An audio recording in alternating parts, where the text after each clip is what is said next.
ನಮಸ್ಕಾರ ಸೋನಿನ ನ್ಯೂಸ್ಗೆ ಸ್ವಾಗತ. ನಾನು ಪ್ರಭಾವತಿ. ಮೊದಲಿಗೆ ಮುಖ್ಯಾಂಶಗಳು. ಇಸ್ಲಾಂ ಧರ್ಮದ ಪ್ರವರ್ತಕ ಹಜ್ರತ್ ಮೊಹಮ್ಮದ್ ಪೈಗಂಬರ್ ಅವರ ಜನ್ಮದಿನದ ಅಂಗವಾಗಿ ನಗರ ಸೇರಿದಂತೆ ಜಿಲ್ಲೆಯಾದ್ಯಂತ ಈದ್ ಮಿಲಾದ್ ಹಬ್ಬವನ್ನು ಮುಸ್ಲಿಂ ಸಂಪ್ರದಾಯದವರು ಅತ್ಯಂತ ಸಡಗರ ಸಂಭ್ರಮದಿಂದ ಆಚರಿಸಿದರು. ಬೀದರ್ ಜಿಲ್ಲಾ ಪಂಚಾಯತ್ ಸಭಾಂಗಣದಲ್ಲಿ ಪಂಚ ಗ್ಯಾರಂಟಿ ಪ್ರಗತಿ ಪರಿಶೀಲನಾ ಸಭೆಯಲ್ಲಿ ಪಂಚ ಗ್ಯಾರಂಟಿ ಯೋಜನೆಗಳು ಜನರಿಗೆ ತಲುಪಿಸಿ ಅಮೃತರಾವ್ ಚಿಮ್ಕೋಡೆ. ಕರ್ನಾಟಕ ರೆಡ್ಡಿ ಜನಸಂಘವು 100ನೇ ವಸಂತಕ್ಕೆ ಕಾಲಿಡುತ್ತಿರುವ ಹಿನ್ನೆಲೆಯಲ್ಲಿ ಸೆಪ್ಟೆಂಬರ್ 24ರಂದು ರೆಡ್ಡಿ ಜನಸಂಘದ ಶತಮಾನೋತ್ಸವ ಕಾರ್ಯಕ್ರಮ ಆಯೋಜನೆ. ವೇಮಾನಂದ ಸ್ವಾಮೀಜಿ. ಬಸವ ಕೇಂದ್ರ ಬೀದರ್ ವತಿಯಿಂದ ಶರಣ ಸಂಗಮ ಶಿಕ್ಷಕರ ದಿನಾಚರಣೆ ಹಾಗೂ ಶಿಕ್ಷಣ ರತ್ನ ಪ್ರಶಸ್ತಿ ಪ್ರದಾನ ಸಮಾರಂಭ ಕಾರ್ಯಕ್ರಮ ಹಮ್ಮಿಕೊಳ್ಳಲಾಗಿತ್ತು. ಅಯೋಧ್ಯ ನಗರದಲ್ಲಿ ಶಿವಮಂದಿರ ಉದ್ಘಾಟನೆ, ಕಳಸಾರೋಹಣ ಮತ್ತು ಮೂರ್ತಿ ಪ್ರಾಣ ಪ್ರತಿಷ್ಠಾಪನೆ ಕಾರ್ಯಕ್ರಮ ಸೇರಿದಂತೆ ಹಲವು ಧಾರ್ಮಿಕ ಕಾರ್ಯಕ್ರಮಗಳು ಹಮ್ಮಿಕೊಳ್ಳಲಾಗಿದ್ದು, ಮಹಾಪ್ರಸಾದ ವಿತರಣೆ ಆಯೋಜಿಸಲಾಗಿತ್ತು. ಕ್ರೈಸ್ತ ಸಮುದಾಯದ ನಾಯಕರಿಗೆ ಸ್ಥಾನಮಾನ ನೀಡಬೇಕು, ಯುವಕರು ಹೆಚ್ಚಿನ ಸಂಖ್ಯೆಯಲ್ಲಿ ಸಂಘಟನೆಗೆ ಸೇರಬೇಕು, ಹಲವು ಬೇಡಿಕೆಗಳನ್ನು ಆಗ್ರಹಿಸಿ ಮಾಧ್ಯಮದ ಜೊತೆ ಮಾತನಾಡುತ್ತಾ ಪ್ರಜ್ವಲ್ ಸ್ವಾಮಿ ಹೇಳಿದ್ದರು. ಸುದ್ದಿಯ ವಿವರಗಳು. ಇಸ್ಲಾಂ ಧರ್ಮದ ಪ್ರವರ್ತಕ ಹಜ್ರತ್ ಮೊಹಮ್ಮದ್ ಪೈಗಂಬರ್ ಅವರ ಜನ್ಮದಿನದ ಅಂಗವಾಗಿ ನಗರ ಸೇರಿದಂತೆ ಜಿಲ್ಲೆಯಾದ್ಯಂತ ಈದ್ ಮಿಲಾದ್ ಹಬ್ಬವನ್ನು ಮುಸ್ಲಿಂ ಸಮುದಾಯದವರು ಅತ್ಯಂತ ಸಡಗರ ಸಂಭ್ರಮದಿಂದ ಆಚರಿಸಿದರು. ನಗರದ ಚೌಬಾರ ಸಮೀಪದ ಜಮಿ ಮಸೀದಿ, ಡಾಕ್ಟರ್ ಬಿ.ಆರ್. ಅಂಬೇಡ್ಕರ್ ವೃತ್ತ, ಸಿದಿ ತಾಲೀಂ, ನಾಯಕ್ ಕಮಾನ್, ಮಹಮ್ಮದ್ ಗವಾನ್ ಚೌಕ್, ಶಹಾಗಂಜ್ ಕಮಾನ್, ಮೈಲೂರ್ ಚಿದ್ರಿ ಹಾಗೂ ಗ್ರಾಮೀಣ ಭಾಗಗಳ ಮಸೀದಿ ದರ್ಗಾಗಳಲ್ಲಿ ಬೆಳಗ್ಗೆ ವಿಶೇಷ ಪ್ರಾರ್ಥನೆ ಸಲ್ಲಿಸಿದರು. ಅನಂತರ ಪರಸ್ಪರ ಹಬ್ಬದ ಶುಭಾಶಯ ವಿನಿಮಯ ಮಾಡಿಕೊಂಡರು. ಬಳಿಕ ಮಹಮ್ಮದ್ ಗವಾನ್ ವೃತ್ತದಿಂದ ಆರಂಭಗೊಂಡ ಮೆರವಣಿಗೆಯಲ್ಲಿ ಅಪಾರ ಸಂಖ್ಯೆಯಲ್ಲಿ ಜನ ಪಾಲ್ಗೊಂಡಿದ್ದರು. ಹೆಚ್ಚಿನವರು ಕಾಲ್ನಡಿಗೆಯಲ್ಲಿ ಹೆಜ್ಜೆ ಹಾಕಿದ್ದರು. ಕೆಲವರು ಬೈಕ್ ಮೇಲೆ ಧ್ವಜಗಳನ್ನು ಬೀಸುತ್ತಾ ಘೋಷಣೆ ಹಾಕುತ್ತಾ ಶಾಂತಿಯುತವಾಗಿ ಮೆರವಣಿಗೆಯಲ್ಲಿ ಭಾಗವಹಿಸಿದ್ದರು. ಕಿರಿಯರಿಂದ ಹಿರಿಯರವರೆಗೆ ಎಲ್ಲ ವಯೋಮಾನದವರು ಪಾಲ್ಗೊಂಡಿದ್ದರು. ಮೆರವಣಿಗೆಯುದ್ದಕ್ಕೂ ಪೈಗಂಬರ್ ಅವರ ಜೀವನದ ಸಂದೇಶಗಳನ್ನು ಹೇಳಿದ್ದರು. ಕೆಲವರು ಕುರಾನ್ ಪಠಣ ಮಾಡಿದ್ದರು. ಕೆಲ ಸಂಘ ಸಂಸ್ಥೆಯವರು ಮೆರವಣಿಗೆಯಲ್ಲಿ ಪಾಲ್ಗೊಂಡವರಿಗೆ ಪಾನಕ ವ್ಯವಸ್ಥೆ ಮಾಡಿದ್ದರು. ಪಂಜಾಬ್ನಲ್ಲಿ ಪ್ರವಾಹದಿಂದ ಸಂಕಷ್ಟಕ್ಕೆ ಸಿಲುಕಿರುವ ಜನರಿಗೆ ಯುವಕರು ದೇಣಿಗೆ ಕೂಡ ಸಂಗ್ರಹಿಸಿದ್ದರು. ಎಲ್ಲ ಮಸೀದಿಗಳಿಗೆ ವಿದ್ಯುತ್ ದೀಪ ಅಲಂಕಾರ ಮಾಡಲಾಗಿತ್ತು. ಪೌರಾಡಳಿತ ಸಚಿವ ರಹೀಂ ಖಾನ್, ಮಹಾನಗರ ಪಾಲಿಕೆ ಅಧ್ಯಕ್ಷ ಮೊಹಮ್ಮದ್ ಗೌಸ್, ಅಬ್ದುಲ್ ಮನ್ನನ್ ಸೇಠ್ ಮತ್ತಿತರರು ಪಾಲ್ಗೊಂಡಿದ್ದರು. ಶಹಾಗಂಜ್, ಡಾಕ್ಟರ್ ಬಿ.ಆರ್. ಅಂಬೇಡ್ಕರ್ ವೃತ್ತ, ಬಸವೇಶ್ವರ ವೃತ್ತ, ನಾಯಕ್ ಕಮಾನ್, ಸಿದ್ದಿ ತಾಲೀಂ ಚೌಬಾರ ಮೂಲಕ ಹಾದು ಜಮ ಮಸೀದಿ ಬಳಿ ಮೆರವಣಿಗೆ ಕೊನೆಗೊಂಡಿತ್ತು. ರಜಾ ದಿನವಾಗಿದ್ದರಿಂದ ಬಹುತೇಕ ಮಳಿಗೆಗಳು ಮಧ್ಯಾಹ್ನದವರೆಗೆ ಮುಚ್ಚಿದ್ದವು. ಜನರ ಸಂಚಾರ ಹೆಚ್ಚಿರದ ಕಾರಣ ಸಾರ್ವಜನಿಕರಿಗೆ ತೊಂದರೆ ಆಗಿರಲಿಲ್ಲ. ಮೆರವಣಿಗೆ ಹಾದು ಹೋಗುವವರೆಗೆ ಸಂಚಾರಿ ಪೊಲೀಸರು ಬೇರೆ ಮಾರ್ಗಗಳ ಮೂಲಕ ವಾಹನಗಳ ಸಂಚಾರಕ್ಕೆ ಅನುವು ಮಾಡಿದ್ದರು.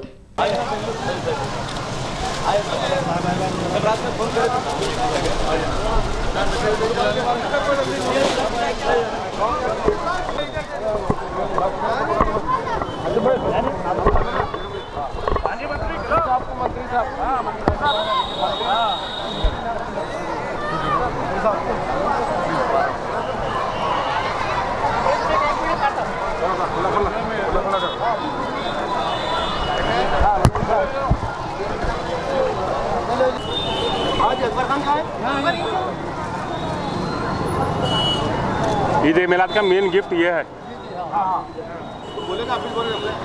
यहाँ दिखा ना ओ ऋषभ बालन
फ्लड की तरफ से जो है सैलाब आने की वजह से बहुत लोग परेशान हैं।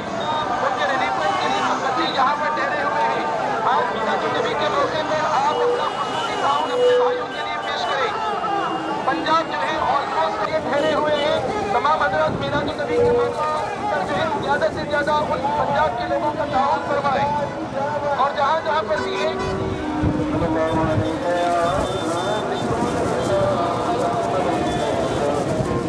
इंशाअल्लाह नमाज़ जुमा के बाद भी ये नौजवान बच्चे जो है मेहनत के साथ जो भेजे भी होंगे इस्लामी मस्जिद के बाहर इंशाअल्लाह आप अपना खुसूसी ताउन आज 1500 मिलाद मुस्तफा के सदक़े में आप तमाम अपने भाइयों का जो है ज़्यादा से ज़्यादा ताउन फरमाएं, ज़्यादा से ज़्यादा ताउन फरमाएं और तमाम हज़रात के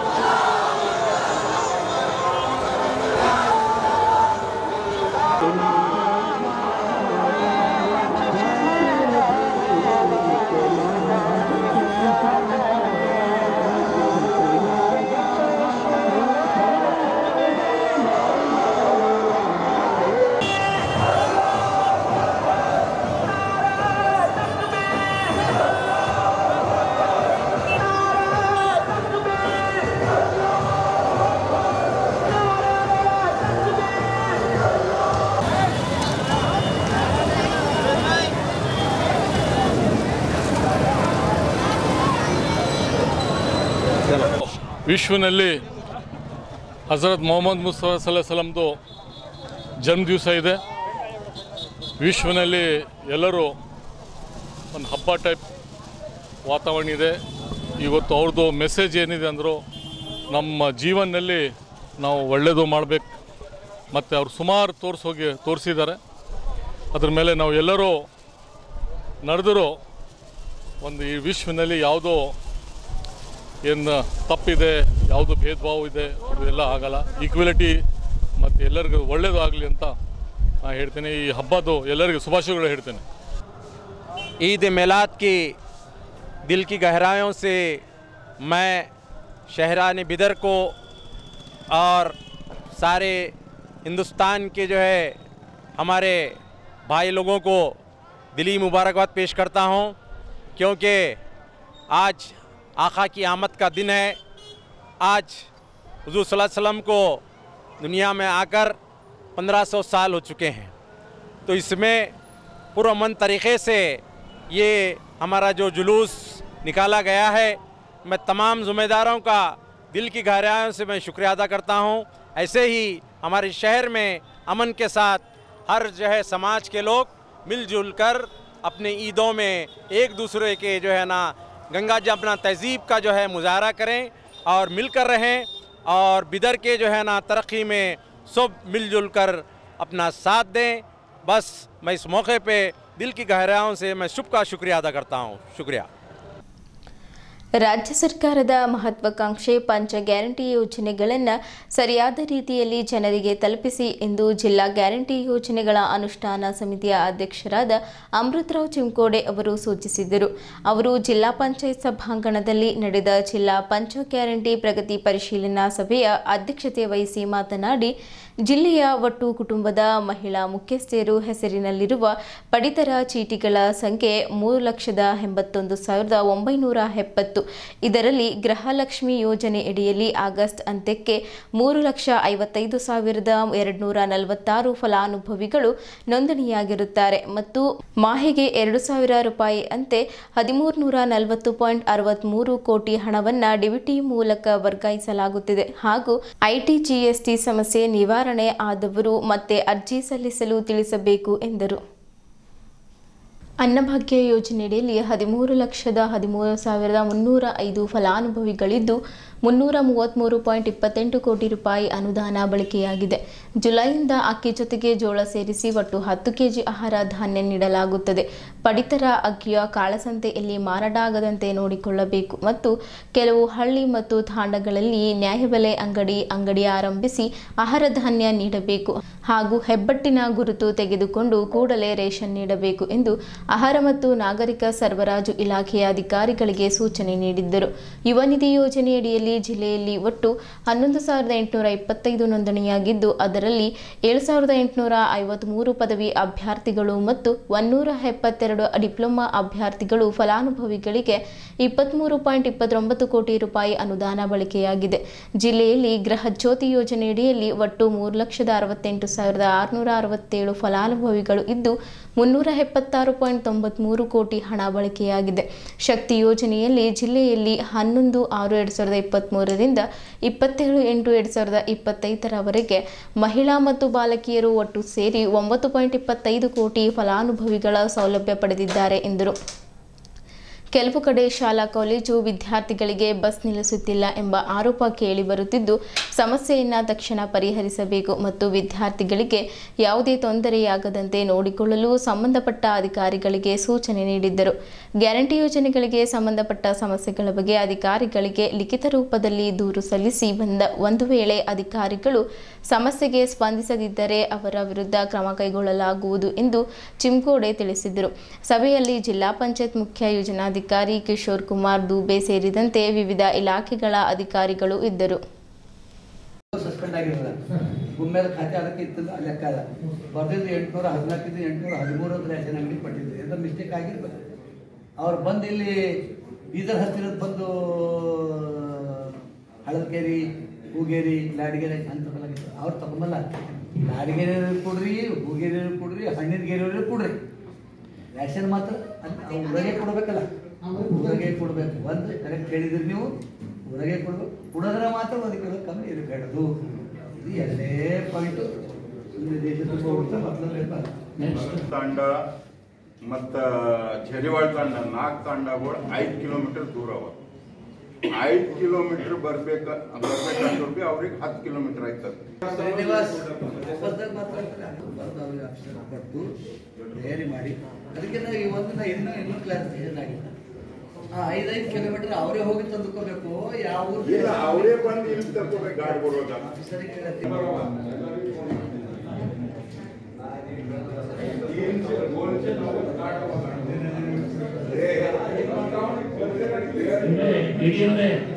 ಯಾವ ಸೆಂಟರ್ ಕೊಟ್ಟಿರಿ ಇದು ಅಲ್ಲಿ ಹೋಗಿ ತಗೋತಾರೆ. ಇಲ್ಲೇ ಬಂದು ಅದಕ್ಕೆ ಅವ್ರು ಹೇಳೋದು ಸೆಂಟ್ರಲ್ ಪ್ಲೇಸ್ ಬರೋದ್ರಿಂದ ಮಾಡಿ ಕೊಡಬೇಡಿದ್ರು ತಂಬೆ ಕೊಡ್ಬೇಕು. ತಗೋತಾರ ಜಬರ್ದಸ್ತಿ ಮಾಡಿ ತಗೋತಾರ. ದಾರಿ ತಪ್ಪಿಸಂತ ಕೆಲಸ ಇಲ್ಲ. ನಮ್ಮ ಸಭೆಗೆ ದಾರಿ ತಪ್ಪಿಸ್ಲತ್ತಾರ, ಹಳ್ಳಿ ಜನರಿಗೆ ಹೆಂಗ್ ತಪ್ಪಿಸಲತ್ತೀರಿ? ಜಬರ್ದಸ್ತಿ ನಾವು 3 ಸಾರಿ ಏನಂತ ನಾವು ತಂಬ್ ಕೊಡಲ್ಲ. ರೇಷನ್ ಕೊಡು, ತಂಬ್ ಕೊಡ್ತೀವಿ, ರೇಷನ್ ಕೊಡು ಅಂತ ಹೇಳಿ ತಂಬ್ ಕೊಟ್ಟರೆ ರೇಷನ್ ತಂಬ್ ಕೊಡೋಣ. ರೇಷನ್ ಬೇಕಲ್ಲ. ಎಲ್ಲ ಕಡೆ ಪ್ರಾಬ್ಲಮ್ ಅದೇ ಅದ. ಇವತ್ತು ತಂಬ್ ತಗೋತಾರ, ನಾಳೆ ನಾಡ್ದಿ ಕೊಡ್ತಾರೆ. ತಂಬೆ ಕೊಡ್ತೀರಿ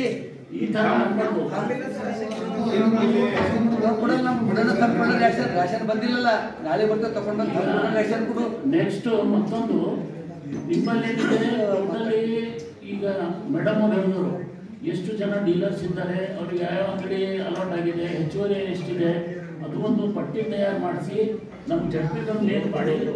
ನಮ್ಮ ಮೇಲ್ ಮಾಡಿದ್ರೆ ನಾವು ಎಲ್ಲರಿಗೂ ಸರ್ಕ್ಯುಲೇಟ್ ಮಾಡ್ತೇವೆ. ತಗೊಂಡಿದ್ದು ಆಗಿ ತಗೊಂಡಿದ್ದು ರೇಷನ್ ಕೊಡೋಕೆ ಮಾಡಬೇಕು. 3 ದಿನ ನಂತರ ಕೊಡ್ತೇವೆ. ನಮ್ದೊಂದು ರಿಕ್ವೆಸ್ಟ್ ಅದ, ಪ್ರಚಾರ ನಾವು ಮಾಡ್ಕೊಂಡಿ ತಂಬ್ ಯಾರು ಕೊಡಬೇಡ. ರೇಷನ್ ಕೊಡೋ ದಿನನೇ ತಂಬ್ ಕೊಡ್ಬೇಕು. ಒಂದು ನಿಮಿಷ ಮತ್ತು ಕೊಡೋದ್ರದ ಒಳಗೆ ಸೆಂಟರ್ಗಳು ಚೇಂಜ್ ಮಾಡತ್ತೀರಿ. ಬದ್ಮಾಶಿ ಮಾಡ್ತಾರೆ, ಸಸ್ಪೆಂಡ್ ಮಾಡಿದ್ರು. ಸಸ್ಪೆಂಡ್ ಮಾಡಿದ್ರೆ ಅವ್ರು ಅವಾಗ ಕೊಡುತ್ತೆ. ಸಸ್ಪೆಂಡ್ ಆಗ್ಯದಂದ್ರೆ ಏನು ಡಿಸ್ಮಿಸ್ ಮಾಡ್ಯಾಕ್ರಿ. ಸಸ್ಪೆಂಡ್ ಮಾಡೋನೇ ಜಾಗ ಇಟ್ಟಂದ್ರೆ ಮತ್ತೆ ನೀವು ಒಂದು 6 ತಿಂಗಳು 3 ತಿಂಗಳು ಬರ್ತೀವಿ, ಮತ್ತೆ ಅದೇ ಪಾಠ ನಾಟ ಹೊಡ್ಕೊತ ಕೊಡ್ತೀನಿ. ಅಂಥವ್ರು ಬದಮಾಶಿ ಇದ್ದವ್ರು ಇದರಲ್ಲೇ ಡಿಸ್ಮಿಸ್ ಮಾಡ್ಬೇಕು. 2 ಮೂರನೇದು, ಈಗ ನಾವು ಇಲ್ಲಿದ್ದೀವಿ ರೇಷನ್, ಅಲ್ಲಿ ಒಂದದ ಅಂಗಡಿ, ಇಲ್ಲೊಂದದ, ಈಗೆಲ್ಲ ಸೇರಿಸಿದ್ರೆ 550. ಅಲ್ಲಿ ಲಾಸ್ಟಿಗೆ ಅದ, ಅಲ್ಲಿ ಕೊಟ್ಟಿದ್ದೆವು. ನಾವು ಆಲೋಚನೆ ಮಾಡಿರ್ತೇವೆ, ಅಲ್ಲಿ ಬೇಡ ಕೇಳ್ರಿ, ಅಲ್ಲಿ ಬೇಡ, ಇಲ್ಲಿ ಲತಾ ತಂಗಿಯವ್ರ ಬಳಿ ಸೆಂಟರ್ದಾಗ ಕೊಡಿ. ಇವ್ರದ್ದು ಒಂದ್ಸೆ, ಇವ್ರದ್ದು ಒಂದ್ಸೆ, 1 ಕಿಲೋಮೀಟರ್ 2 ಕಿಲೋಮೀಟರ್ 15 ಕಿಲೋಮೀಟರ್ ದೂರ ಕೊಡೋದು ಆಗ್ಬಾರ್ದು ಅನ್ನೋದು ನಮ್ಮ ರೆಸಲ್ಯೂಷನ್. ಸರ್ಕಾರ ಬರೆಯೋದು ನಾವು ಸೆಂಟರ್ ಪೇರ್ದಾಗ ಬರೆಯೋದು. ನಿಮಗೆ ಇದ್ದಿನ ಕಾನೂನು ಏನಾರ ಬರೆದಿರ್ಬೇಕು, ಯಾರ ಬರೆದಿರ್ಬೇಕು. ಜನರಿಗೆ ಅನುಕೂಲ ಕಾನೂನು ಬದಲಿ ಮಾಡ್ಲಿಕ್ಕೆ ದೇಶದ ಕಾನೂನು ಅಂತ ಆಗುತ್ತೆ. ಅಲ್ಲಿ ರೇಷನ್ ಕೂಡ ಹೊತ್ತಿನಾಗ ಮಾತ್ರ ಬೆನಿಫಿಷರಿಗೆ ನೀವು ಎಲ್ಲಿಂದಾದರೂ ಕಳಿಸ್ರಿ, ಡೀಲರ್ಗೆ ಸಪ್ಲೈ ಮಾಡ್ಲಿಕ್ಕೆ ಯಾರಿಗಾರ ಕಳಿಸ್ರಿ. 1 ಪಾವು ಕಿಲೋ ಬಿ ಆ ರ್ಯಾಷನ್ ಯಾರು ಬೆನಿಫಿಷರಿ ಹರ ಕಡಿಮೆ ಬರ್ತದೆ. ಕರ್ನಾಟಕ ರೆಡ್ಡಿ ಜನ ಸಂಘವು 100ನೇ ವಸಂತಕ್ಕೆ ಕಾಲಿಡುತ್ತಿರುವ ಹಿನ್ನೆಲೆಯಲ್ಲಿ ಸೆಪ್ಟೆಂಬರ್ 24ರಂದು ಬೆಳಗ್ಗೆ 10 ಗಂಟೆಗೆ ಕರ್ನಾಟಕ ರೆಡ್ಡಿ ಜನ ಸಂಘ ಶತಮಾನೋತ್ಸವ ಕಾರ್ಯಕ್ರಮವನ್ನು ಬೆಂಗಳೂರಿನ ಗಾಯತ್ರಿ ವಿಹಾರ ಅರಮನೆ ಮೈದಾನದಲ್ಲಿ ಆಯೋಜಿಸಲಾಗಿದೆ ಎಂದು ಎರೆಹೊಸಹಳ್ಳಿಯ ರೆಡ್ಡಿ ಗುರುಪೀಠದ ವೇಮಾನಂದ ಸ್ವಾಮೀಜಿ ತಿಳಿಸಿದ್ದರು. ಅವರು ಇಂದು ನಗರದ ಪತ್ರಿಕಾ ಭವನದಲ್ಲಿ ಪತ್ರಿಕಾಗೋಷ್ಠಿ ನಡೆಸಿ ಮಾತನಾಡಿದ್ದರು. ಕಾರ್ಯಕ್ರಮದಲ್ಲಿ ನಾಡಿನ ರೆಡ್ಡಿ ಸಮಾಜದ ಪೂಜ್ಯರು, ಮುಖಂಡರು ಹಾಗೂ ಕುಲಬಾಂಧವರು ಭಾಗವಹಿಸಲಿದ್ದಾರೆ ಎಂದರು. ರಾಜ್ಯದಲ್ಲಿ ನಮ್ಮ ಸಮುದಾಯದ ಜನಸಂಖ್ಯೆ ಸುಮಾರು 35 ಲಕ್ಷ ಇದೆ. ಆದರೆ ಕಾಂತರಾಜ್ ವರದಿಯಲ್ಲಿ ಕೇವಲ 7 ಲಕ್ಷ ಜನಸಂಖ್ಯೆ ತೋರಿಸಲಾಗಿದೆ.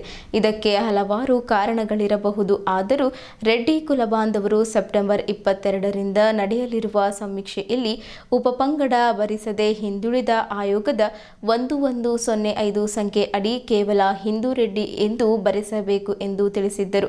ಪತ್ರಿಕಾಗೋಷ್ಠಿಯಲ್ಲಿ ಪ್ರಮುಖರಾದ ಗುಂಡು ರೆಡ್ಡಿ, ಲಕ್ಷ್ಮಣ್ ರೆಡ್ಡಿ, ಬಾಬು ರೆಡ್ಡಿ, ಕೃಷ್ಣ ರೆಡ್ಡಿ, ಪ್ರಭಾಕರ್ ರೆಡ್ಡಿ, ರಾಜು ರೆಡ್ಡಿ, ಬ್ಯಾಂಕ್ ರೆಡ್ಡಿ, ಕಾಂತ್ ರೆಡ್ಡಿ, ಶಾಂತ್ ರೆಡ್ಡಿ, ಶಂಕರ್ ರೆಡ್ಡಿ ಸೇರಿದಂತೆ ಇತರರು ಉಪಸ್ಥಿತರಿದ್ದರು.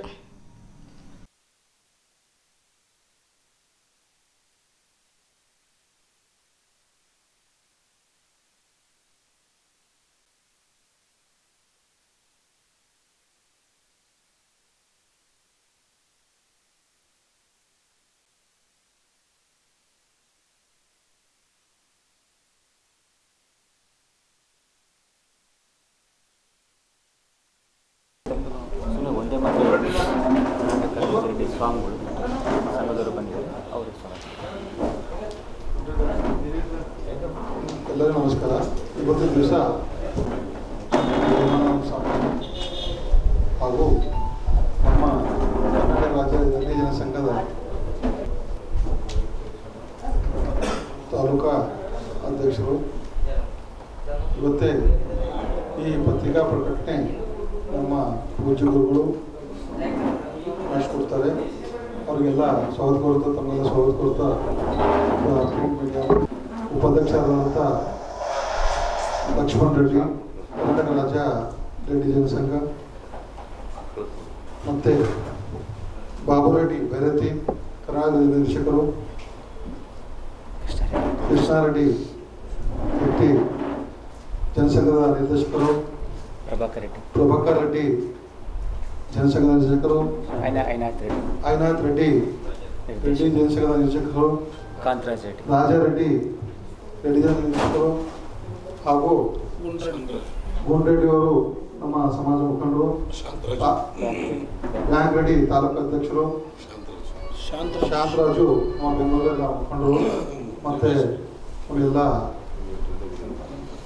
ನಾನು ಜಿಲ್ಲಾಧ್ಯಕ್ಷ ಶಂಕರ್ ರೆಡ್ಡಿ, ಎಲ್ಲರೂ ಈ ಸಭೆಗೆ ಪತ್ರಿಕಾಗೋಷ್ಠಿಗೆ ಬಂದು ಇವತ್ತು ನಮ್ಮ ಸ್ವಾಮೀಜಿಯವರು ಪತ್ರಿಕಾ ಇದು ಮಾಡಿದ್ರೆ ಮುಗಿಸ್ತಾರೆ ಅಂತ ಹೇಳಿ ನಾನು ಮುಗಿಸ್ತೇನೆ. ರಾಜ್ಯಾದ್ಯಂತ ಬೇರೆ ಬೇರೆ ಬೇರೆ ಪಂಗಡಗಳಾಗಿ ಹರಿದು ಹಂಚಿ ಹೋಗಿದೆ. ಸುಮಾರು 500-600 ವರ್ಷಗಳ ಇತಿಹಾಸ ಇರುವಂಥ ಕರ್ನಾಟಕದಲ್ಲಿ ಈ ಸಮಾಜ ತನ್ನದೇ ಆದ ನಾಯಕತ್ವ ಗುಣಗಳಿಂದ ಊರಿನಲ್ಲಿ, ತಾಲೂಕುಗಳಲ್ಲಿ, ಜಿಲ್ಲೆಗಳಲ್ಲಿ, ರಾಜ್ಯಗಳಲ್ಲಿ ತನ್ನದೇ ಆದ ಆಧಿಪತ್ಯವನ್ನು ಹೊಂದಿದೆ. ಕರ್ನಾಟಕದ ಪ್ರಪ್ರಥಮ ಮುಖ್ಯಮಂತ್ರಿ ಕೆ.ಸಿ. ರೆಡ್ಡಿ ಅವರಿಂದ ಹಿಡ್ಕೊಂಡು ಈ ಭಾಗದ ಬಾಪುಕೋಟ ದರ್ಶನಾಪುರು, ಮುಂಬೈ ಕರ್ನಾಟಕದ ಕೆ.ಎಚ್. ಪಾಟೀಲು, ಅಲ್ಲಿ ಕೆ.ಸಿ. ರೆಡ್ಡಿ ಅವರು, ಹೀಗೆ ಹಲವು ಮುಖ್ಯ ಸಮಾಜದ ಮುಖಂಡರಿಂದ ಈ ಸಮಾಜ ತುಂಬ ಮುನ್ಸೂಚನೆಯಲ್ಲಿದೆ. ಇನ್ನು ಯಾವುದೇ ಸರ್ಕಾರ ಬರಲಿ, BJP ಬರಲಿ, ಕಾಂಗ್ರೆಸ್ ಬರಲಿ, JDS ಬರಲಿ, ಯಾವುದೇ ಸರ್ಕಾರ ಇದ್ರೂ ಈ ಸಮಾಜ ವತಿಯಿಂದ 18, 20, 22 ಶಾಸಕರು ಇದ್ದೇ ಇರ್ತಾರೆ. ಯಾವುದೇ ಸರ್ಕಾರದಲ್ಲಿನೂ 2 ಅಥವಾ 3 ಜನ ಕ್ಯಾಬಿನೆಟ್ ದರ್ಜೆಯ ಮಂತ್ರಿಗಳೇ ಇರ್ತಾರೆ, ಸ್ಪೀಕರು ಆಗಿದ್ದರು. ಹೀಗೆ ವೈಶಿಷ್ಟ್ಯಪೂರ್ಣವಾದ ಈ ಸಮಾಜ ಕರ್ನಾಟಕ ರಾಜ್ಯದಲ್ಲಿ ಸುಮಾರು 35 ಲಕ್ಷ ಇದ್ದಾರೆ. ಆದರೆ ಕಾಂತರಾಜ ವರದಿ ಮೊನ್ನೆ ನೀವು ಜನಗಣತಿ ಬಿಡುಗಡೆ ಆಯ್ತಲ್ಲ, ಕೇವಲ 7 ಲಕ್ಷ ಮಾತ್ರ ತೋರಿಸಿದ್ದಾರೆ.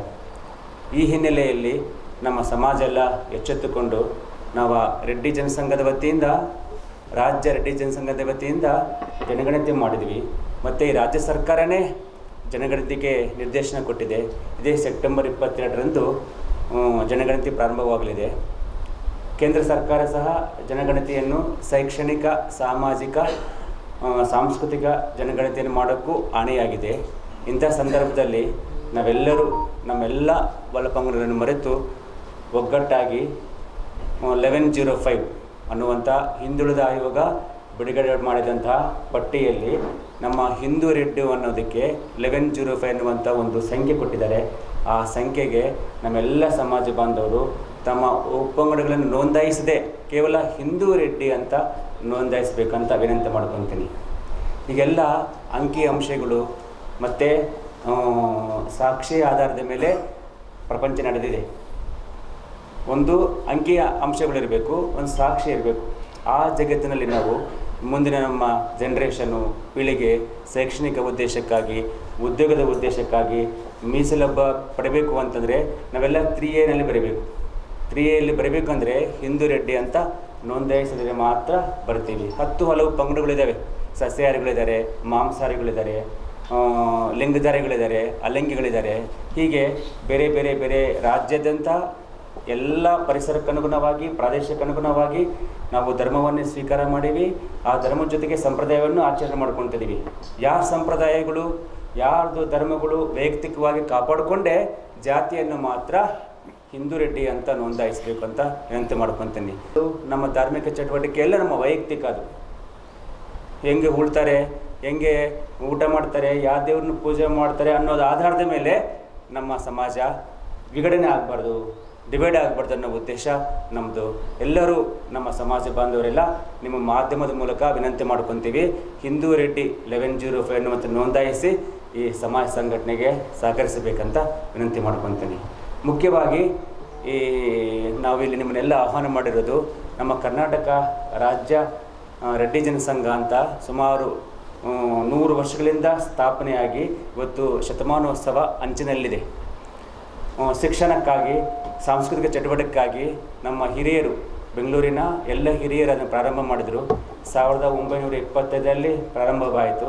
ಈಗ 2025ಕ್ಕೆ ಶತಮಾನೋತ್ಸವವನ್ನು ಆಚರಣೆ ಮಾಡಿಕೊಳ್ತಿದೆ. ಇದೇ ಸೆಪ್ಟೆಂಬರ್ 24ರಂದು ಅರಮನೆ ಮೈದಾನದಲ್ಲಿ ಬೆಳಿಗ್ಗೆ 10 ಗಂಟೆಯಿಂದ ಸಾಯಂಕಾಲ 6 ಗಂಟೆವರೆಗೂ ಎಲ್ಲ ಕರ್ನಾಟಕ ರಾಜ್ಯದಲ್ಲಿರುವಂಥ ಎಲ್ಲ ನಮ್ಮ ಸಮುದಾಯದ ದರ್ಶನಾಪುರ ಇದ್ದಾರೆ. ಈ ಕಡೆ HK ಪಾಟೀಲ್ ಗೌರವಾಧ್ಯಕ್ಷರಿದ್ದಾರೆ, ರಾಮಲಿಂಗಾರೆಡ್ಡಿಯವರು ಈ ಸಮಿತಿಗೆ ಅಧ್ಯಕ್ಷರಿದ್ದಾರೆ. ಎಲ್ಲ ನೇತೃತ್ವದಲ್ಲಿ, ಎಲ್ಲ ಮುಖಂಡರ ನೇತೃತ್ವದಲ್ಲಿ ರಾಜ್ಯದ CM, DCM, ನೆರೆಯ ರಾಜ್ಯದ ತೆಲಂಗಾಣ ರೇವಂತ್ ರೆಡ್ಡಿ ಅವರು ಸಹ ಈ ಕಾರ್ಯಕ್ರಮಕ್ಕೆ ಬರ್ತಾ ಇದ್ದಾರೆ. ಎಲ್ಲ ಮುಖಂಡರು ರಾಜ್ಯಾದ್ಯಂತಿರುವಂಥ ಎಲ್ಲ ಸಮಾಜ ಬಾಂಧವರ ಜೊತೆಗೆ ಈ ಸಂಭವವನ್ನು ಆಚರಣೆ ಮಾಡ್ಕೋಬೇಕಂತ ನಿಮ್ಮದು ಮಾಧ್ಯಮ ಮೂಲಕ ತಿಳಿಸ್ಕೊಡ್ತಾ ಇದ್ದೀವಿ. ಎಲ್ರಿಗೂ ನಮಸ್ಕಾರ. ಸಮಾಜ ಯಾಕೆ ಆ ಥರ ಮಿಸ್ಗೈಡ್ ಮಾಡ್ತಾ ಇದ್ದಾರೆ ಅನ್ನೋದು ನಮಗೆ ಅರ್ಥ ಸಿಗ್ತಾ ಇಲ್ಲ. ಬೇರೆ ಸಮಾಜದವರೆಲ್ಲ ರೆಡ್ಡಿ ಅಂತ ಹೇಳ್ಬಿಟ್ಟು ಇಟ್ಕೊಂಡಿರ್ಬೋದು, ಆದರೆ ಅದು ನಾನು ತಪ್ಪು ಮಾಹಿತಿ, ಅದು ಆ ಥರ ಮಾಡಬಾರ್ದು ಅಂತ ಕೂಡ ನಾನು ಹೇಳ್ತಾ ಇದ್ದೇನೆ. ಯಾಕಂದರೆ ಅವರವ್ರ ಸಮಾಜದ ಹೆಸರು ಅವ್ರು ಇಟ್ಕೊಂಡು ಅವರು ಜನಸಂಖ್ಯೆ ತೋರಿಸ್ಕೊಳ್ಳಿ. ನಮ್ಮ ಸಮಾಜ ಇಷ್ಟು ಜನಸಂಖ್ಯೆ ಇರುವುದು ಯಾಕೆ ಆ ಥರ ಮಾಡ್ತಾ ಇದ್ದಾರೆ ಅಂತ ಹೇಳಿದ್ರೆ ನೀವೆಲ್ಲನೂ ಅದನ್ನು ವಿಶೇಷವಾಗಿ ಇದು ಗಮನಿಸಬೇಕು. ಮುಂದಿನ ದಿನಗಳಲ್ಲಿ ನೀವು ಇದರ ಬಗ್ಗೆ ಸ್ವಲ್ಪ ಜವಾಬ್ದಾರಿಯಾಗಿ, ಯಾಕಂದರೆ ಪ್ರೆಸ್ ಅವರು ಅಂದರೆ ಇವತ್ತು ಕರ್ನಾಟಕ ರಾಜ್ಯದಲ್ಲಿ ಒಳ್ಳೆ ಹೆಸರಿರುವಂಥ, ಯಾಕಂದರೆ ಪ್ರೆಸ್ ಅವರು ಜಾಸ್ತಿ ಜವಾಬ್ದಾರಿಯಾಗಿ ಇಂಥವೆಲ್ಲ ಕ್ಲಾರಿಫಿಕೇಶನ್ ಮಾಡಿ ಅವರು ಒಂದು ಲೆಕ್ಕ ಕೊಡ್ತಾ ಇದ್ದಾರೆ. ಅದೇ ರೀತಿ ಇವಾಗ ಸೆನ್ಸಸ್ ಮಾಡುವಾಗ ನಮ್ಮ ಸಮಾಜ ಯಾವುದೇ ಒಂದು ಗ್ರಾಮಗಳಿಗೆ ಹೋದರೆ ನಾವು ರೆಡ್ಡಿ ಅಂತ ಹೇಳಿಬಿಟ್ಟು ಬರ್ಸ್ಬೇಕಾಗ್ತದೆ. ಯಾಕಂದರೆ ಒಬ್ಬೊಬ್ರು ಬೇರೆ ಬೇರೆ ಇದು ಹೇಳ್ಬೋದು, ಆ ಥರ ಹೇಳಕ್ ಹೋಗ್ಬೋದು. ನಮ್ಮ ಸಮಾಜದವ್ರು ರೆಡ್ಡಿ ಅವರು ಇರೋರು ರೆಡ್ಡಿ ಅಂತ ಹೆಸರು ಹೇಳ್ಬೇಕು. ಆ ಒಂದು ನಿಟ್ಟಿನಲ್ಲಿ ನಮ್ಮ ಕ್ರಮ ಸಂಖ್ಯೆ ಅದು 1105 ಅದು ಸಹ ನಂಬರ್ ಸಮೇತ ನಾವು ಹೇಳಬೇಕಾಗ್ತದೆ. ಯಾಕೆ ಹೇಳಬೇಕು ಅಂದರೆ ಇವತ್ತು ಸೆನ್ಸಸ್ ಅಲ್ಲಿ ಬೇರೆ ಬೇರೆ ನಂಬರ್ಗಳು ಕೋಡ್ಗಳು ಕೊಟ್ಟಿದ್ದಾರೆ ಬೇರೆ ಬೇರೆ ಸಮಾಜಗಳಿಗೆ. ನಮ್ಮ ಸಮಾಜದ್ದು 1105 ರೆಡ್ಡಿ, ಹಿಂದೂ ರೆಡ್ಡಿ ಅಂತ ಹೇಳ್ಬಿಟ್ಟು ನಾವು ಅಲ್ಲಿ ಬರ್ಸ್ಬೇಕಾಗ್ತದೆ. ರಾಮಲಿಂಗಾರೆಡ್ಡಿ ಅನ್ನೋರಿಗೆ ಧನ್ಯವಾದ ಹೇಳ್ಬೇಕು. ಅವ್ರು ಮುಂದಾಗಿ ಇಡೀ ಫ್ಯಾಮಿಲಿ ತಗೊಂಡು ರಾಜ್ಯ ತುಂಬ ಓಡಾಡಿ, ಮಂತ್ರಿ ಇದ್ರು ಬಿ ಇಡೀ ರಾಜ್ಯ ತುಂಬ ಓಡಾಡಿ ನಮ್ಮ ರೆಡ್ಡಿ ಸಮಾವೇಶ ಮಾಡಿದ್ರು ಫಸ್ಟ್ ಪೈಲಿ ಬಾರ್ 2017. ಅವತ್ತಲ್ಲಿ ಕಮ್ಸೆ ಕಮ್ ಒಂದು 15-20 ಲಕ್ಷ ಜನ ಸೇರಿತಾ. ಅಲ್ಲಿ ಪ್ಯಾಲೇಸ್ದಾಗ ಜಾಗ ಇದ್ದಿಲ್ಲ, ಬಟ್ಟೆ ಪಾರ್ಕಿಂಗ್ ಮಾಡ್ಲಿಕ್ಕೂ ಜಾಗ ಇದ್ದಿಲ್ಲ, ಜನರು ನಿಂದಲಕ್ಕೆ ಜಾಗ ಇದ್ದಿಲ್ಲ. ಅಷ್ಟದ ಎಲ್ಲರೂ ಜಾಗ್ರತೆ ಇರ್ತಾರೆ, ಸ್ವಲ್ಪ ಈಗೀಗ ಹೊಂಟದ. ಅದಕ್ಕೆ ಅಪ್ಪರ ಜೊತೆ ನಾವೆಲ್ಲ ಸಮಾಜದವ್ರು ಜೋಡಿಸ್ಕೋಬೇಕು. ಅಪ್ಪರು ಹೇಳಿದಂಗೆ 1105 ಇದ್ರಾಗ ಯಾರೇ ಕೇಳಿದ್ರೆ ಹಿಂದೂ ರೆಡ್ಡಿ. ನಂಗೆ ಎಷ್ಟು ಜನ ಕೇಳ್ತಾರೆ ನೀವು ಯಾರು ರೆಡ್ಡಿ ಅಂತ, ನಾ ರೆಡ್ಡಿ ಅಂತ ಒಂದೇ ಗೊತ್ತಪ್ಪ ಅಂತ ಹೇಳ್ತೀನಿ. ಸರಿ, ಸಮಾಜದಾಗ ನಮ್ಮ ಸಮಾಜದ್ದು ಎಲ್ಲ ಲೀಡರ್ ಬರ್ತಾರೆ. ಜನಾರ್ದನ್ ರೆಡ್ಡಿ ಅಂತ ಪರ್ಟಿಕ್ಯುಲರ್ ಪಾಯಿಂಟ್ ಇಲ್ಲ, ಇಡೀ ನಮ್ಮ ಸಮಾಜದಾಗ ಎಷ್ಟು ರೆಡ್ಡಿ ಲೀಡರ್ಗಳ ಅಷ್ಟು ಜನ ಬರ್ತಾರೆ. ಎಲ್ಲರೂ ಇದ್ದು ನೋಡ್ತೀವಿ. ಅದ್ರಾಗ ಈಗ ಎಲ್ಲರ ಮೇಲೆ ಜಾಗೃತ ಆಗ್ಯಾರ. ಪೆಲ್ಲ ರಾಜೋಲ, ನಮ್ಮ ಇಸ್ಲಾಂಪುರ, ಯರ್ಬಾಗು ನಮ್ಮಲ್ಲೆಲ್ಲ ನಡೆಸ್ತಾರೆ ಕಲಿತಿಲ್ಲ. ಇವ್ರು ಆಟ ಶಾರ್ಗ ಕಡಿ ಶಾರ್ಗ ಎಲ್ಲ ತೆಗೆದಾಕ ಅಂತ ಹೇಳಿದೆವು. ಎಲ್ಲ ಸಮಸ್ಯೆಗಳವ, ನೀವು ಅಂದಿದ್ದು ಕರೆಕ್ಟ್ ಅದ. ಬಟ್ ಈಗೆಲ್ಲರೂ ಜಾಗೃತ ಒಂದೇ ವೇದಿಕೆ ಮೇಲೆ ಹೊಂಟಾರ. ಬೀದರ್ ನಗರದ ವಿದ್ಯಾನಗರ್ ಕಾಲೋನಿಯಲ್ಲಿರುವ ಬಸವ ಕೇಂದ್ರ ಬೀದರ್ ವತಿಯಿಂದ ಶರಣ ಸಂಗಮ ಶಿಕ್ಷಕರ ದಿನಾಚರಣೆ ಹಾಗೂ ಶಿಕ್ಷಣ ರತ್ನ ಪ್ರಶಸ್ತಿ ಪ್ರದಾನ ಸಮಾರಂಭ ಕಾರ್ಯಕ್ರಮವು ಹಮ್ಮಿಕೊಳ್ಳಲಾಗಿತ್ತು. ಈ ಕಾರ್ಯಕ್ರಮಕ್ಕೆ ರೇವಣಸಿದ್ದಪ್ಪ ಜಲಾದೆ, ಬಸವರಾಜ್ ಧನ್ನೂರ್ ಅವರು ಡಾಕ್ಟರ್ ಸರ್ವಂಪಲ್ಲಿ ರಾಧಾಕೃಷ್ಣರವರ ಭಾವಚಿತ್ರಕ್ಕೆ ಪುಷ್ಪನಮನ ಸಲ್ಲಿಸಿ ಸಸಿಗೆ ನೀರೆರೆಯುವ ಮೂಲಕ ಕಾರ್ಯಕ್ರಮವನ್ನು ಉದ್ಘಾಟಿಸಿ ಮಾತನಾಡಿದರು. ಈ ಸಂದರ್ಭದಲ್ಲಿ ವಿವಿಧ ಕ್ಷೇತ್ರಗಳಲ್ಲಿ ಸಾಧನೆಗೈದ ಶಿಕ್ಷಕರಿಗೆ ಶಾಲು ಹೊದಿಸಿ ಹೂಮಾಲೆ ಹಾಕಿ ನೆನಪಿನ ಕಾಣಿಕೆ ನೀಡಿ ಗೌರವಿಸಿದರು. ಈ ಕಾರ್ಯಕ್ರಮದಲ್ಲಿ ರಾಜೇಂದ್ರ ಕುಮಾರ್ ಗನ್ಗೆ, ಜಯರಾಜ್ ಖಂಡ್ರೆ, ಬಕ್ಕಪ್ಪ ನಿರ್ನಾಕರ್, ಪ್ರಕಾಶ್ ಗಂದಿಗುಡಿ, ಡಾಕ್ಟರ್ ವಿದ್ಯಾವತಿ ಬಸವರಾಜ್ ಬಲ್ಲೂರ್, ಶರಣಬಸಪ್ಪ ಕಾರಮುಂಗಿ, ಕಲ್ಯಾಣರಾವ್ ಚಳಕಾಪುರೆ, ಅಶ್ವಿನಿ ರಾಜ್ಕುಮಾರ್ ಹಿರೇಮಠ್, ಸುರೇಶ್ ಚನ್ಶೆಟ್ಟಿ, ಮಲ್ಲಿಕಾರ್ಜುನ್ ಟಂಗ್ಸಾಳೆ, ರಾಜಮ್ಮ ಚಿಕ್ಪೇಟ್ ಸೇರಿದಂತೆ ಹಲವು ಗಣ್ಯರು, ಮುಖಂಡರು, ಮಹಿಳೆಯರು ಮತ್ತು ಮಕ್ಕಳು ಸೇರಿದಂತೆ ಬಸವ ಕೇಂದ್ರದ ಅಧ್ಯಕ್ಷರು ಹಾಗೂ ಪದಾಧಿಕಾರಿಗಳು ಸೇರಿದಂತೆ ಇತರರು ಇದ್ದರು. ಅಧ್ಯಕ್ಷರು, ಯುವ ಬಸವ ಕೇಂದ್ರ ಅಧ್ಯಕ್ಷರಾದ ಸಹೋದರ ಸುರೇಶ್ ಚನ್ಶೆಟ್ಟಿ ಅವರಿಗೆ ಅನಂತ ನಮನಗಳನ್ನು ಸಲ್ಲಿಸಿ ಈಗ ಬಸವಲಿಂಗಾಯ ನಮಃ ಜೋಳದ ಹೆಬ್ಬಾಳದಲ್ಲಿ ಸಂಸ್ಕೃತ ನಾಯಕ ಬಸವಣ್ಣನಿಗೆ ಕೃತಜ್ಞತೆಯನ್ನು ಹೇಳಿ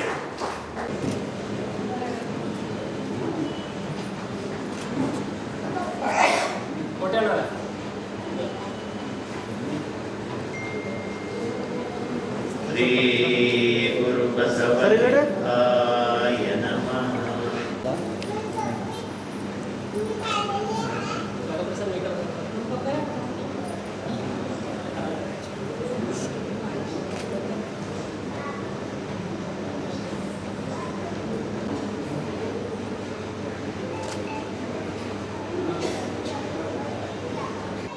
ಸರ್ಕಾರ ದೃಷ್ಟಿಯಲ್ಲಿ ಇವತ್ತು ಕನ್ನಡ ಶಾಲೆಗಳು, ಕನ್ನಡ ಸರ್ಕಾರ ಹೇಳ್ತಾರೆ. ನಾವು ಮೊನ್ನೆ ರಾಜ್ಯ ಮಟ್ಟದ ಬೆಂಗಳೂರಲ್ಲಿ ಹೋರಾಟ ಮಾಡ್ತಾ ಸಂದರ್ಭ ನಮಗೆಲ್ಲ ಕಳಿಸಿದ್ರು. ಕಿಶೋರ್ ಖಂಡ್ರೆ ಬಂದಾಗ ಅವ್ರು ಒಂದೇ ಮಾತು ಹೇಳಿದ್ರು, ಕನ್ನಡ ಶಾಲೆ ಬಂದ್ ಮಾಡಿ ಇಂಗ್ಲಿಷ್ ಶಾಲೆ ಇದ್ದ ಇದು ಬೇಡಿಕೆ ತೆಗಿದೆ ಅಂತ ಹೇಳಿದ್ರು. ಯಾಕೆ ಈ ಸರ್ ಅಂದ್ರೆ ಕರ್ನಾಟಕ ಸರ್ಕಾರದ ಆದ್ಯತೆ ಇರಬೇಕು. ಕನ್ನಡ ಶಾಲೆ ಉಳಿಸೋದು, ವಿಕಾಸ ಮಾಡೋದು, ಅದನ್ನು ಉಳಿಸ್ಕೊಂಡು ಮಕ್ಕಳಿಗೆ ಒಳ್ಳೆ ಶಿಕ್ಷಣ ಕೊಡೋದು ಆದ್ಯತೆ ಸರ್ಕಾರ ಇಲ್ಲ. ಪಾಲಕರ ಮಾನಸಿಕತೆ ತಕ್ಕಂತೆ ನಾವು ಶಿಕ್ಷಣ ಕೊಡ್ತೀವಿ. ಇಂಗ್ಲಿಷ್ ಕೇಳ್ತಾರೆ, ಇಂಗ್ಲಿಷ್ ಕೊಡ್ತೀವಿ. ಇಂಗ್ಲಿಷ್ ತೆಗೆಯಕ್ಕೆ ನಮ್ಗೆ ಏನು ಅಭ್ಯಂತರ ಇಲ್ಲ. ಬಟ್ ಕನ್ನಡ ಶಾಲೆ ಬಂದ್ ಮಾಡಿ ಯಾಕೆ ಇಂಗ್ಲಿಷ್ ತೆಗಿತೀರಿ ಅಂತ ನಾವು ಕೇಳ್ತಾ ಇದ್ದೀವಿ ಅಷ್ಟೇ. ನಮ್ಮೂರ ಕನ್ನಡ ಮಾಧ್ಯಮ ಶಾಲೆಗೆ ಕರ್ನಾಟಕ ಪಬ್ಲಿಕ್ ಶಾಲೆ ಅಂತ ಹಚ್ಚಿ ನಾವು ಇಂಗ್ಲಿಷ್ ಕಲಿಸ್ತೀವಿ ಅಂತ ಬರಲಿ ಅಂತೀವಿ. ಕರ್ನಾಟಕ ಪಬ್ಲಿಕ್ ಇಂಗ್ಲಿಷ್ ಶಾಲೆ ಮಕ್ಕಳಿಗೆ ಬಸ್ಸಿನ ವ್ಯವಸ್ಥೆ ಮಾಡ್ತೀವಿ. ಕನ್ನಡ ಶಾಲೆ ತೆಗೆಯಂತ ಮಕ್ಕಳಿಗೆ ಒಂದು ಶೌಚಾಲಯ ಇಲ್ಲ, ನಮ್ಮೂರು ಒಂದು ಸೌಲಭ್ಯ ಇಲ್ಲ. ಎಕ್ಕಡೆ ಹೋಗ್ತಾ ಇದೆ ಕನ್ನಡ ಭಾಷೆ, ಕನ್ನಡ ಶಿಕ್ಷಣ? ಅವ್ರು ಸ್ಪಷ್ಟವಾಗಿ ಇಲ್ಲ, ನಾವು ತೆಗಿತೀವಿ ಶಾಲೆ. ಈ ವರ್ಷ 4137 ಕನ್ನಡ ಮಾಧ್ಯಮ ಶಾಲೆಗಳು ಮುಚ್ಚಿ ಇಂಗ್ಲಿಷ್ ಮಾಧ್ಯಮ ಶಾಲೆ ತೆಗಿತಾ ಇದೆ. ಇದ್ದಿದ್ದು ಖಾಸಗಿ ಶಾಲೆಗಳು ಚೆನ್ನಾಗಿರುವಂತ ಕೆಲವೊಂದೇನಪ್ಪ ಕನ್ನಡ ಶಾಲೆ ನಡೆಸ್ತಾ ಇದ್ದಾರೆ. ಅವರಿಗೆ ಸರ್ಕಾರ 108% ಹಾಕಿ ಆ ಶಾಲೆ ಕೂಡ ಮುಚ್ಚೋ ಸ್ಥಿತಿಯಲ್ಲಿ ಬಂದಿದೆ. ಹಾಗಾಗಿ 1995ರಿಂದ ಪ್ರಾರಂಭವಾದಂತಹ ಕನ್ನಡ ಮಾಧ್ಯಮ ಶಾಲೆಗಳು ಶಿಕ್ಷಕರು 30 ವರ್ಷ ಶಾಲೆಯಲ್ಲಿ ಶಿಕ್ಷಣ ಪಾಠ ಮಾಡ್ತಿದ್ರೆ ಅವರು 2 ತುತ್ತಿನ ಊಟ ಕೊಡುವಂತ ಗ್ಯಾರಂಟಿನ ಕೊಡೋದಾಗ್ತದೆ ಮ್ಯಾನೇಜ್ಮೆಂಟ್. ಯಾವ ಶಿಕ್ಷಣ ಇದು? ನಮ್ಮ ದೇಶದಲ್ಲಿ ಈ ಒಂದು ಶಿಕ್ಷಣದ ವ್ಯವಸ್ಥೆ ಬಹಳ ಹದಗೆಟ್ಟಿದೆ, ತುಂಬಾ ಹದಗೆಟ್ಟಿದೆ.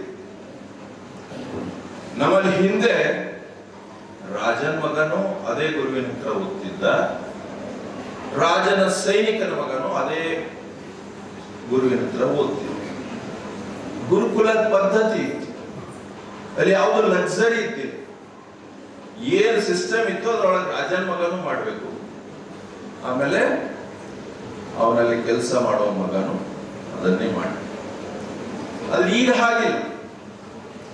ಈಗ ದುಡ್ಡಿದ್ದವರಿಗೆ ಒಂದು ಶಿಕ್ಷಣ, ದುಡ್ಡಿಲ್ಲದವರಿಗೆ ಒಂದು ಶಿಕ್ಷಣ. This is education imbalance.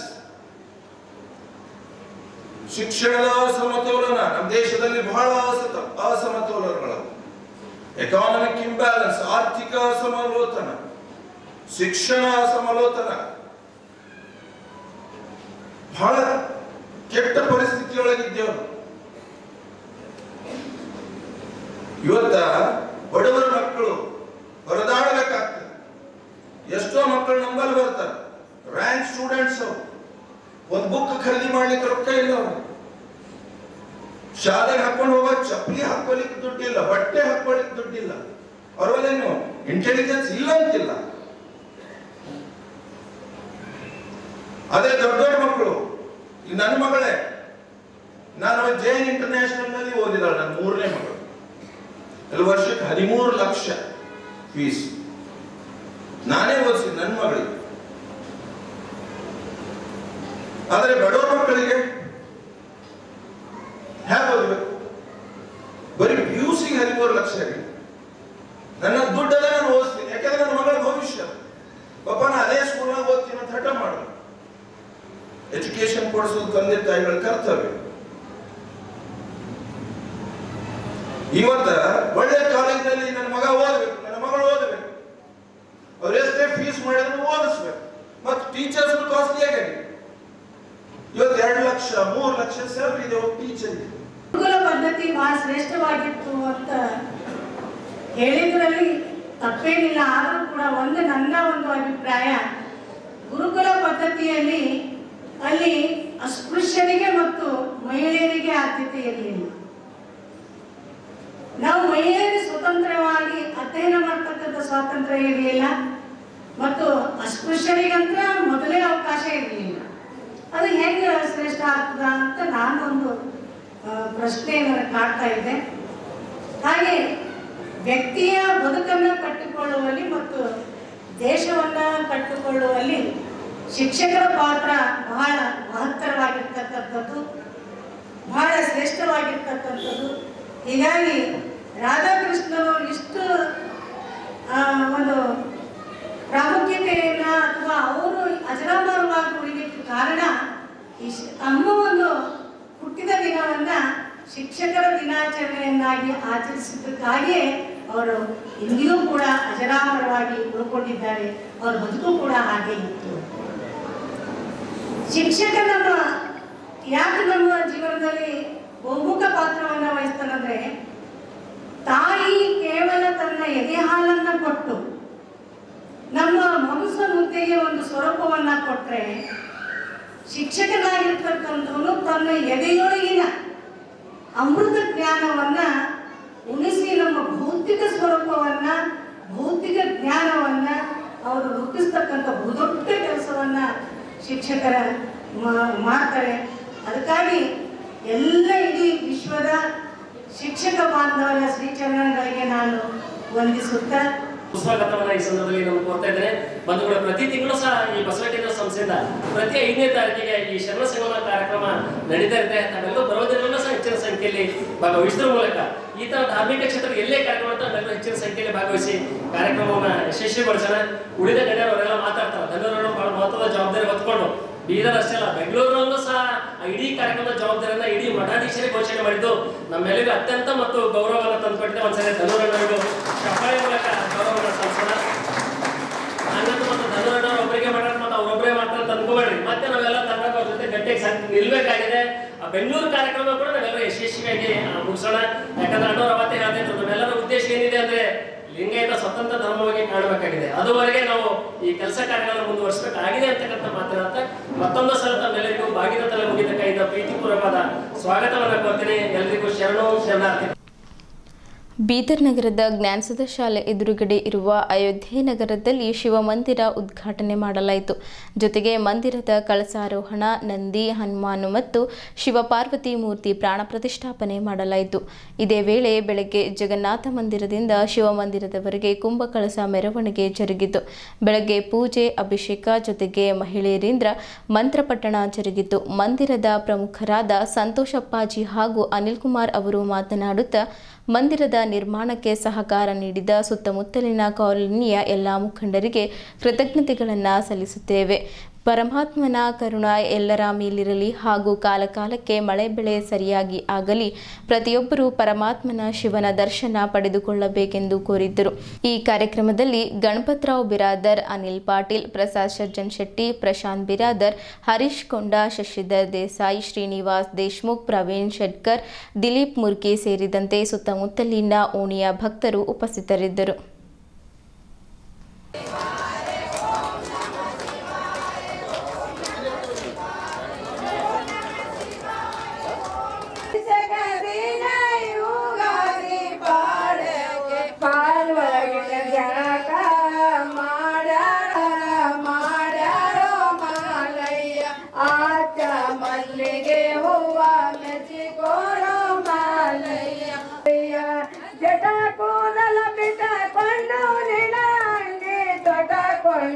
ಮೊರಗಿಯ ಬ್ಯಾತ ಹಿಡಿದಾರೋ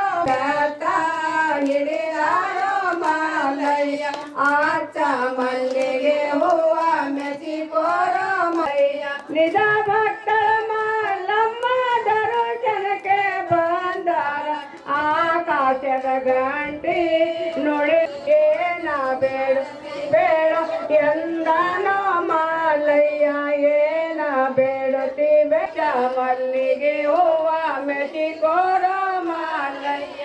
ಏನು ಬೇಡನೆ ತಂದೆ ಏನು ಅಂಬಲಿ ಬೇಡ್ಯಾರೋ ಮಾಲಯ್ಯ. ಹಳಸಿದ ಅಂಬಲಿ ಬೇಡ್ಯಾರೋ ಮಾಲಯ್ಯ. ಮಾಡಿನ ಪತ್ರಗಳ ನಾವಿದ್ದ ಮಡಿದಾಳು ಅಮೃತವ ಸವಿದಾರೋ ಮಾಲಯ್ಯ. ಅಮೃತವ ಮಾಡಿ ಸವಿದಾರೋ ಮಾಲಯ್ಯ. ಆಚ ಮಲ್ಲಿಗೆ ಹೂವ ಮೆಚ್ಚಿಕೋರೋ ಮಾಲಯ್ಯ. ರಾಜರ ಕುಲಕ ಬಸವಿಲ್ಲ ಮಾಲಯ್ಯ. ರಾಜರ ಕುಲಕ ಬಸವಿಲ್ಲ ಮಾಲಯ್ಯ. ಆಚ ಮಲ್ಲಿಗೆ ಹೂವ ಮಾಲಯ್ಯ. ತಪವನ್ನು ಗೈದು ಕಂದಾಳ ಮಾಲಯ್ಯ. ಆಚ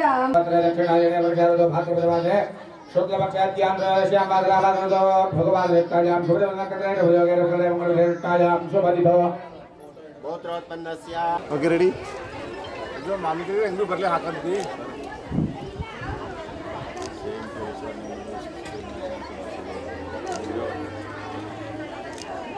ಇದು ಆ ಕಡೆ ಹೋಗ್ಬೇಡ್ರಿ, ಇಲ್ಲೇ ಊಟ ಮಾಡೋದು ಊಟ ಮಾಡ್ಕೊಳ್ಳೋದು.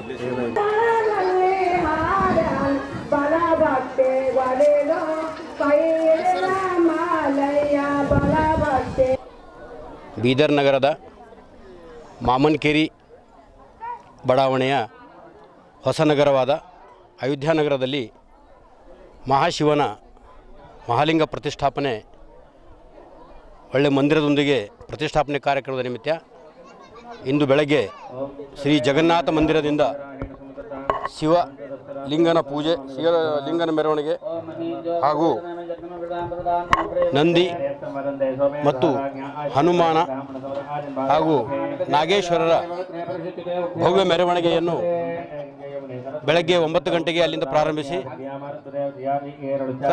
ಮಹಿಳೆಯರಿಂದ ಕಳಸದೊಂದಿಗೆ ಇಲ್ಲಿ ಬಂದು ಒಳ್ಳೆ ಭಜನೆ, ಕೀರ್ತನ ಜೊತೆಗೆ ಹೋಮ ಯಜ್ಞಗಳೊಂದಿಗೆ ಮೂರ್ತಿ ಪ್ರತಿಷ್ಠಾಪನೆ ಮಾಡಲಾಗಿದೆ.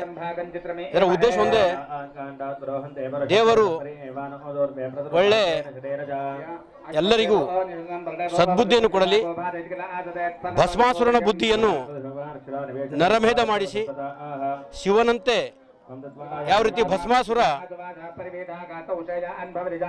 ಪ್ರತಿಜ್ಞೆ ಇದಕ್ಕೆ ಕುಂತು ಶಿವನು ಪ್ರತ್ಯಕ್ಷವಾದಾಗ ಶಿವನಿಗೆ ಒಂದು ವರವನ್ನು ಕೇಳ್ತಾನ ಭಸ್ಮಾಸುರ. ಏನು ಹೊರ ಕೇಳ್ತಾನವ ಅಂದ್ರೆ, ನಾನು ಜಗತ್ತಿನ ಯಾರ ಮೇಲೂ ಕೈ ಇಟ್ಟರು ಜಗತ್ತು ಭಸ್ಮ ಆಗಬೇಕು ಅಂತೇಳಿ ಒಂದು ಹೊರ ಕೇಳ್ತಾನೆ. ಅವಾಗ ಮಹಾದೇವ ಅಂತಾರ, ಶಿವ ಅಂತಾರ, ಬೇಡಪ್ಪ ಇಂಥ ವರ ಬೇಡ, ನಿನಗೇನು ಬೇಕು ಅವಶ್ಯಕ ಕೊಡ್ತಾನೆ ನಿನಗ ಅಂತ ಹೇಳ್ತಾನೆ. ಇಲ್ಲ ನನಗೆ ಅದೇ ವರ ಬೇಕು ಅಂತ ಹೇಳಿ ಭಸ್ಮಾಸುರ ಜಿದ್ದು ಮಾಡ್ತಾನೆ. ಅವಾಗ ಆಯ್ತು ಸರಿ ನನಗೆ ಅದೇ ವರ ಕೊಡ್ತೀನಿ ಅಂತೇಳಿ ತಥಾಸ್ತು ಅಂತ ಹೇಳ್ಬಿಡ್ತಾರೆ. ಯಾರು? ಶಿವ, ಮುಗ್ಧ ಶಿವ ತಥಾಸ್ತು ಅಂತ ಹೇಳ್ಬಿಡ್ತಾರೆ.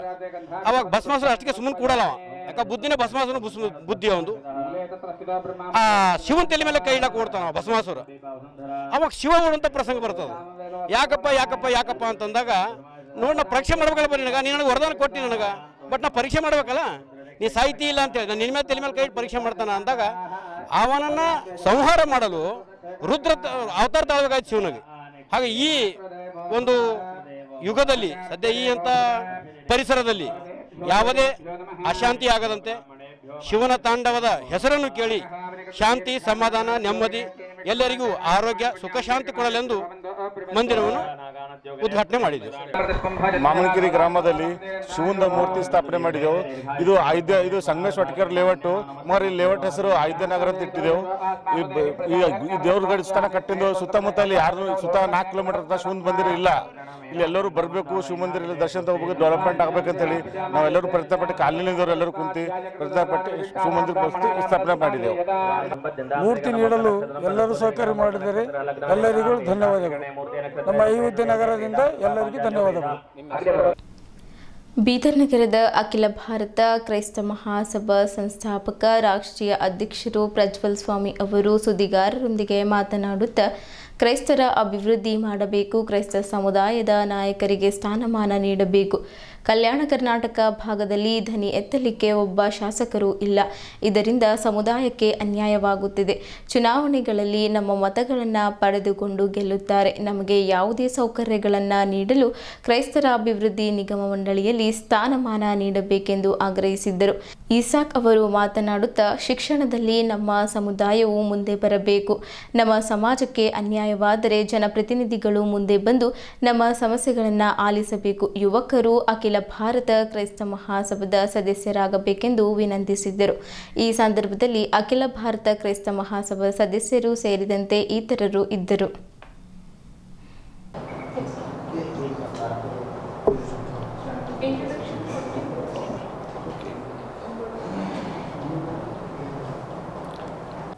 ಅಖಿಲ ಭಾರತ ಕ್ರೈಸ್ತ ಮಹಾಸಭಾ ಬೀದರ್ ಜಿಲ್ಲೆಯ ವತಿಯಿಂದ ನಿಮಗೆಲ್ಲರಿಗೂ ವಂದನೆಯನ್ನು ಸಲ್ಲಿಸ್ತೇನೆ.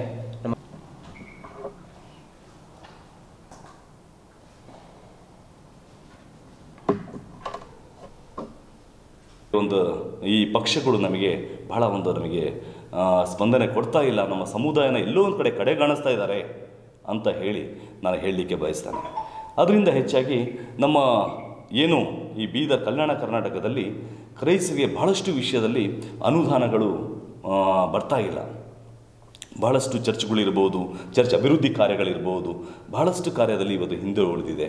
ಇವತ್ತು ನಾವು ಮಾನ್ಯ ಸಿದ್ದರಾಮಯ್ಯ ಸಾಹೇಬರಿಗೆ ನಾನು ಭೇಟಿಯಾಗಿ ನಾನು ಕೆಲವೊಂದು ವಿಷಯಗಳನ್ನ ನಾನು ಡಿಸ್ಕಷನ್ ಮಾಡಿದ್ವಿ. ನಾವು ಏನೆಂದರೆ ಇವಾಗ ನಮಗೆ ಒಂದು ಪ್ರತಿ ಜಿಲ್ಲೆ ಒಳಗಡೆ ಸಮುದಾಯ ಭವನ ಬೇಕು.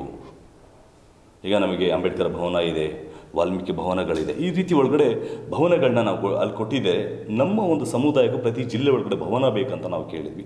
ಅದರಲ್ಲೂ ಇಲ್ಲಿ ಬೀದರ್ ಈ ಒಂದು ಭಾಗದಲ್ಲಿ ಸಮುದಾಯ ಭವನ ನಮಗೆ ಕಟ್ಕೊಡ್ಬೇಕು. ಯಾಕೆಂದರೆ ಒಂದು ಬಡವರು ಮದುವೆ ಮಾಡಬೇಕು. ಆಮೇಲೆ ಅವರುಗಳಿಗೆ ಎಲ್ಲಿಂದ ಅವಾಗ ಸೋರ್ಸ್ ಎಲ್ಲಿಂದ ಬರುತ್ತೆ? ಒಂದು ಕಲ್ಯಾಣ ಮಂಟಪಕ್ಕಂತ ಹೋದರೆ ಮಿನಿಮಮ್ ಒಂದು 1,50,000 70,000 ರೂಪಾಯಿ ಅವರಿಗೆ ಹಣನ ಕೊಡಬೇಕು. ಬಟ್ ಅವರು ಹೊಂದಿಸ್ಲಿಕ್ಕಾಗಲ್ಲ. ಹಾಗಾಗಿ ನಮಗೆ ಇಲ್ಲಿ ಕಲ್ಯಾಣ ಕರ್ನಾಟಕ ಭಾಗದಲ್ಲಿ ನಮಗೆ ಸಮುದಾಯ ಭವನ ಬೇಕು. ಇಲ್ಲಿ ಒಂದು ಎಲ್ಲ ಬಡವರುಗಳು ಅವರ ಕಾರ್ಯಕ್ರಮಗಳನ್ನ ಮಾಡಿಕೊಡ್ತಾರೆ. ನಮ್ಮ ಕ್ರಿಶ್ಚಿಯನ್ ಕಮ್ಯುನಿಟಿ ಎಜುಕೇಷನ್ ಇಲ್ಲ. ಸೊ ನಾವು ಎಲ್ಲರಿಗೂ ಒಂದು ಎಜುಕೇಷನ್ ಕೊಡಬೇಕಂತ ಹೇಳಿ ಒಂದು ರ್ಯಾಲಿ ಮಾಡಿಸಿದೆವು. ಮತ್ತು ಮುಂದೆ ನಮ್ಮದೊಂದು ಯೂನಿಟಿ ಇಲ್ಲ, ಬೀದರ್ದಾಗ ಒಂದು ಯೂನಿಟಿ ರೆಡಿ ಮಾಡಬೇಕು. ಎಲ್ಲ ನಮ್ಮ ಕ್ರಿಶ್ಚಿಯನ್ದವ್ರಿಗೆಲ್ಲ ಒಂದು ಹೆಲ್ಪ್ ಆಗಬೇಕು. ಎಲ್ಲಿ ಭೀ ಒಂದು ಸಮಸ್ಯೆಗಳು ಇರ್ತಾವೆ, ಅದಕ್ಕೆಲ್ಲ ನಾವು ಎಲ್ಲರೂ ಹೋಗಿ ನಿಂತು ಹೋದ್ರೆ ಒಂದು ಕೆಲಸ ಆಯ್ತದ. ಮತ್ತು ನಾವಲ್ಲಿ ಎಲ್ಲ ಲೀಡರ್ಸ್ಗಳಾರ ನಮ್ಮ ಕ್ರಿಶ್ಚಿಯನ್ ಕಮ್ಯುನಿಟಿದಾಗ ಬಂದಾಗ ಒಂದು ಲೀಡರ್ಸ್ಗಳು ಯಾರೂ ಹೆಲ್ಪ್ ಮಾಡಿಲ್ಲ ನಮಗೆ. ಸೊ ಇಂಥವೆಲ್ಲ ವಿಚಾರಗಳೆಲ್ಲ ಇಟ್ಕೊಂಡು ಇವತ್ತು ನಾವು ಕ್ರಿಶ್ಚಿಯಾನಿಟಿ ಅಂದ್ರೆ ಖಾಲಿ ಒಂದು ಓಟಿ ಒಂದು 500 ರೂಪಾಯಿ ಕಡಿಂದೆ ಇವ್ರು ಹರ ಒಂದು ಬಿರಿಯಾನಿ ಕೊಟ್ಟರೆ ಒಂದು ಹರ ಅಂಥೇಳಿ ಎಲ್ಲರೂ ತಲೆಗೆ ಮೈಂಡ್ಸೆಟ್ ಆಗ್ಯದ. ಅದು ಅಂಥ ಮೈಂಡ್ಸೆಟ್ ಇದೊಂದು ರ್ಯಾಲಿ ಮುಖಾಂತರ ನಾವು ಎಲ್ಲರೂ ತೆಗೆದು ಹಾಕಿದ್ದೇವೆ ಇವತ್ತು. ಸೊ ಇಂಥ ಒಂದು ಉದ್ದೇಶಗಳೆಲ್ಲ ಇನ್ನು ಮುಂದೆ ಆಗಬೇಕು, ಇನ್ನು ಕಲ್ಯಾಣ ಕರ್ನಾಟಕ ತುಂಬ ನಡಿಬೇಕಂತ ಹೇಳಿ ಒಂದು ರ್ಯಾಲಿ ಮುಖಾಂತರ ಅಣ್ಣವರು ನೇತೃತ್ವದಾಗ ನಮ್ಮ ನೇತೃತ್ವದಾಗ ಮುಂದೆ ಕುಂತು ಒಂದು ರ್ಯಾಲಿ ಮಾಡಿಸಿದ್ದು. ಯಾಕೆ ಸರ್ ಇಲ್ಲಿಯವರೆಗೂ ಸುದ್ದಿ ಕೊಟ್ಟಿದ್ದು ನಾನು ಪ್ರಭಾವತಿ. ಮುಂದಿನ ಸುದ್ದಿಯೊಂದಿಗೆ ಮತ್ತೆ ಭೇಟಿಯಾಗೋಣ. ವಂದನೆಗಳು.